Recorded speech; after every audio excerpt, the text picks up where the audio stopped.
Hello, this is Sunil Shetty from Informatica GCS support.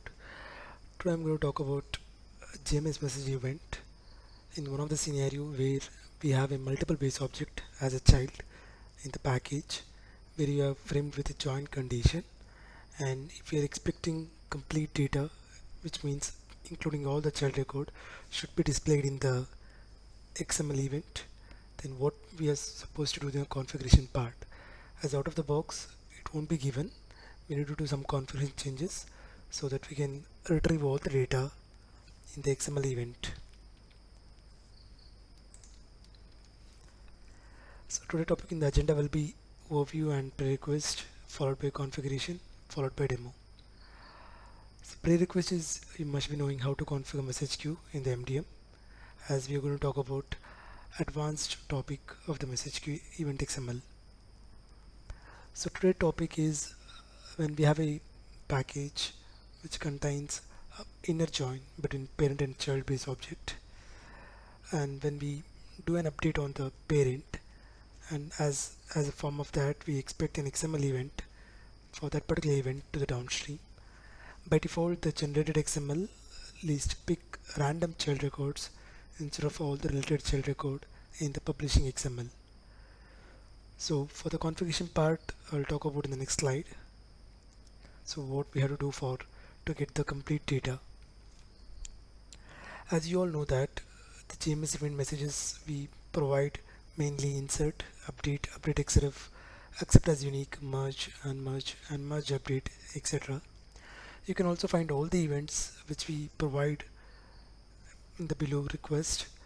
If you see that host port cmx request /xsd Siperian event xsd, you have to give your host name followed by port, so which will give you all the events which we provide.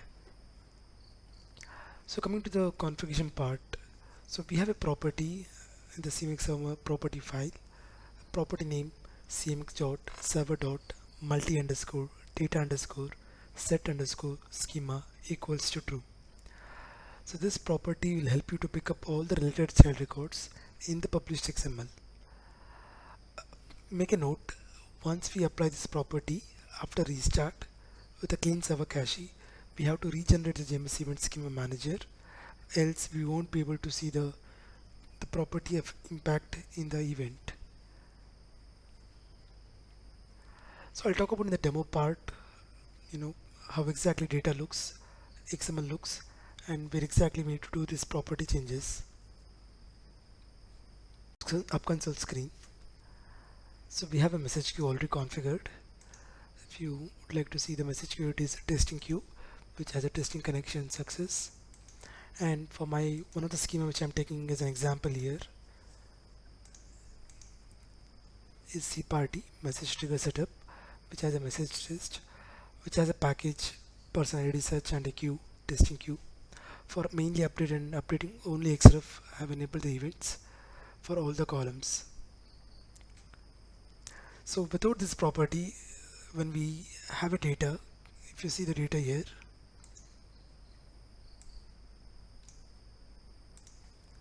so we have one parent which has a two childs. This belongs to the email child, and one more set of two childs belongs to the phone number. So basically this particular data, when I do update on the parent level, the XML event should contain all the two childs including all the two records.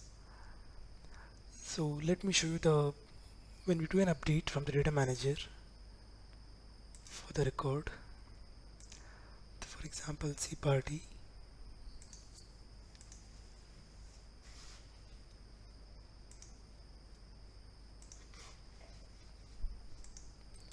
So let me take in a record. Let me take this record.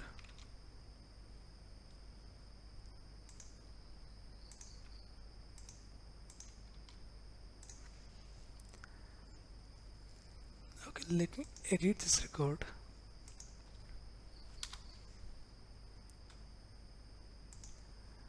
So as per this record party BO, we have a trigger. So when we do an update event will be invoked, and the event looks without the property. How it looks, let me show you that.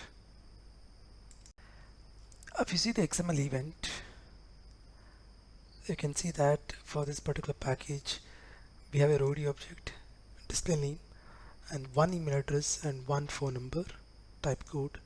So this, you can see that we have a two child, which is two email address and two phone number, but I can see only one email address, one phone number. So this randomly picked this one of the email in one the child, and the phone number randomly picked one phone number from that particular child. So this is how it looks when you don't have any property. So if you want the complete data as per the previous slide which I talked about the property, once we apply that property, so this is CMXO property file which I mentioned, CMXO.multidata dataset schema true. You can see this. With this property I'm going to achieve, I'll get all the complete child related records. I have restarted my server, and also make sure that once restart is completed, I went to the Swift manager and I did a regenerate again. Even though there is no out of sync objects, you have to do generate and deploy ORS specific schema again, as there will be static definition which needs to be overwritten after doing an operation on generate and deploy ORS specific schema. So once this is done, when I edit a record,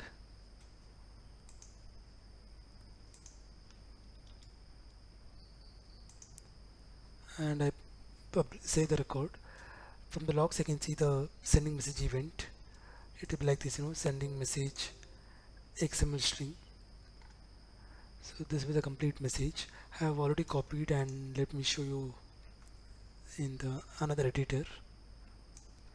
Okay, I copied the XML event here. As you can see that in an XML event I'm getting complete data, like for one particular parent roadie object 44192, this is the email address test1, this is a phone number, phone type code, and again for same 92 for the same another test mail ID, same phone number. So you might be getting all the complete 4 data, which will be you can see the complete child data. So with this property you can go to achieve this, so you can get the complete data. So yep. So as a demo part,